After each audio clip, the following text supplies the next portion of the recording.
நினைவு வெள்ளம் பெருகி வர நெருப்பெனவே சுடுகிறது.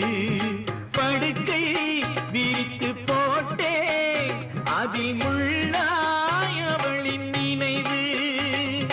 பாடும் உலகி வெறுத்தே அதில் ஏனோ இன்னும் உயிர்.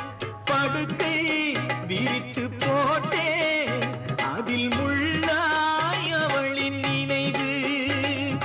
பாடும் உலகை வெறுத்தே அதில் ஏனோ இன்னும் உயிர். மண்ணுலகில் ஜென்மம் என என்னை